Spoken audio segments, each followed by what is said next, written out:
ಇವತ್ತು ವಿಶೇಷವಾಗಿ ಆನಂದ್ ನಗರದ ಸರ್ವಧರ್ಮ ಗೆಳೆಯರ ಬಳಗ ವತಿಯಿಂದ ಇವತ್ತು ಕ್ರಿಕೆಟ್ ಪಂದ್ಯಾವಳಿ ಬಹಳ ವಿಜೃಂಭಣೆಯಿಂದ ಇವತ್ತು ಆಟ ಆಡುವ ಮುಖಾಂತರ ಇವತ್ತು ಮಾಡ್ತಿದ್ದಾರೆ. ನಿಜಕ್ಕೂ ಇವತ್ತು ಸರ್ವಧರ್ಮ ಗೆಳೆಯರ ಬಳಗ ಅಂತ ಹೇಳಿ ಈ ಕಮಿಟಿದವರೊಂದು ಹೆಸರಿಟ್ಟು ಪ್ರತಿ ವರ್ಷನೂ ಕೂಡ ಆಟವನ್ನು ಆಡ್ತಾರೆ.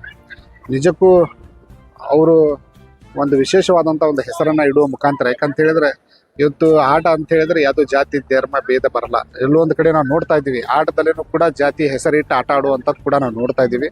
ನಿಜಕ್ಕೂ ಇವತ್ತು ವಿಶೇಷವಾಗಿ ಇವತ್ತು ಸರ್ವಧರ್ಮ ಗೆಳೆಯರ ಬಳಗ ಅಂತ ಹೇಳಿ ಇವತ್ತು ಎಲ್ಲರೂ ಕೂಡಿ ಇವತ್ತು ಸತತವಾಗಿ 7 ದಿನ ಆನಂದ್ ನಗರದ ಎಲ್ಲ ಯುವಕರು ಕೂಡ ಇವತ್ತು ಕ್ರಿಕೆಟನ್ನು ಆಡಿದ್ದಾರೆ, ಯಶಸ್ಸನ್ನು ಮಾಡಿದ್ದಾರೆ.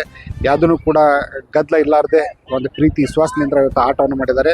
ಇವತ್ತು ಫೈನಲ್ ಪಂದ್ಯಾವಳಿ ಇದ್ದ ಕಾರಣದಿಂದ ಇವತ್ತು ನಾವು ಕೂಡ ವೀಕ್ಷಣೆಯನ್ನು ಮಾಡ್ತಾ ಇದ್ವಿ.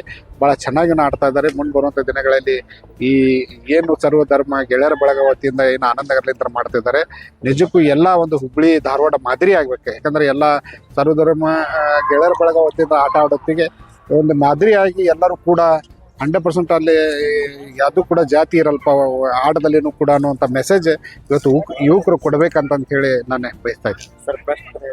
75,000 ಫಸ್ಟ್ ಪ್ರೈಸ್ ಇದೆ. 2ನೇ ಸ್ಥಾನ ನಮ್ಮ ಫಸ್ಟ್ ಪ್ರೈಸ್ ನಾನು ಕೊಡ್ತಾ ಇದ್ದೀನಿ. 2ನೇ ಇಜಾಜ್ ಪಠಾಣ್ ಅವರು 2ನೇ ಸ್ಥಾನವನ್ನು ಕೊಡ್ತಾ ಇದ್ದಾರೆ. 40,000 ರೂಪಾಯಿ ಕೊಡ್ತಿದ್ದಾರೆ.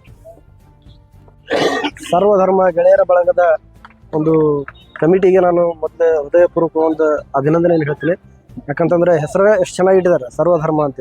ಅದೇ ರೀತಿಯಾಗಿ ಎಲ್ಲ ಧರ್ಮದವರು ಕೂಡ ಇಲ್ಲಿ ಭಾಗವಹಿಸಿದ್ದಾರೆ. ನೋಡೋದಕ್ಕೂ ಚೆನ್ನಾಗಿ ಆಡ್ತಾ ಇದ್ದಾರೆ. ಎಲ್ಲ ಟೀಮ್ನಲ್ಲಿಯೂ ಎಲ್ಲ ಧರ್ಮದವರು ಕೂಡ ಭಾಗಿಯಾಗಿದ್ದಾರೆ. ಹಿಂದೂ, ಮುಸ್ಲಿಂ, ಕ್ರಿಶ್ಚಿಯನ್ ಎಲ್ಲರೂ ಕೂಡ ಭಾಗಿಯಾಗಿದ್ದಾರೆ. ನೋಡೋಕೆ ತುಂಬ ಸುಂದರವಾಗಿದೆ. ಎಲ್ಲರೂ ಕೂಡಿ ಆನಂದ್ ನಗರದಲ್ಲೇ ಸ್ಪೆಷಲ್ ಆಗಿರೋದ್ರಿಂದ, ವಿಶೇಷವಾಗಿ ಆನಂದ್ ನಗರದ ಜನರೇ ಒಂದೇ ಕಡೆ ಇರುವಂಥ ಜನರು ಒಂದೇ ಜಾಗದಲ್ಲಿ ಒಂದೇ ಒಂದು ಮೈದಾನದಲ್ಲಿ ಎಲ್ಲ ಧರ್ಮದವರು ಕೂಡ ಆಡ್ತಾ ಇರೋದು ಒಂದು ಮೊದಲು ಆ ಸ್ಥಾನಕ್ಕೆ ನಮ್ಗೆ ಕರೆದಿರೋದಕ್ಕೆ ನಾವು ಒಂದು ವಿಶೇಷತೆಯನ್ನು ನಾನು ಧನ್ಯವಾದನ ಹೇಳೋಕ್ಕೆ ಇಷ್ಟಪಡ್ತೀನಿ. ಸೊ ನಾವು ಈ ರೀತಿಯಾಗಿ ಎಲ್ಲ ಕಡೆನೂ ಆಗಲಿ, ಒಂದೇ ಜಾಗದಲ್ಲಿನೇ ಸರ್ವಧರ್ಮದ ಕಾರ್ಯಕ್ರಮಗಳನ್ನು ಇನ್ನೂ ಸ್ವಲ್ಪ ಹೆಚ್ಚಾಗಿ ಮಾಡಲಿ, ಅಂದ್ರೇ ಭಾವೈಕ್ಯತೆ ಕೂಡ್ತದೆ ಅಂತ ಹೇಳ್ತಾ ಇದೇ ರೀತಿ ಮಾಡಲಿ ಅಂತ ನಾವು ಧನ್ಯವಾದ.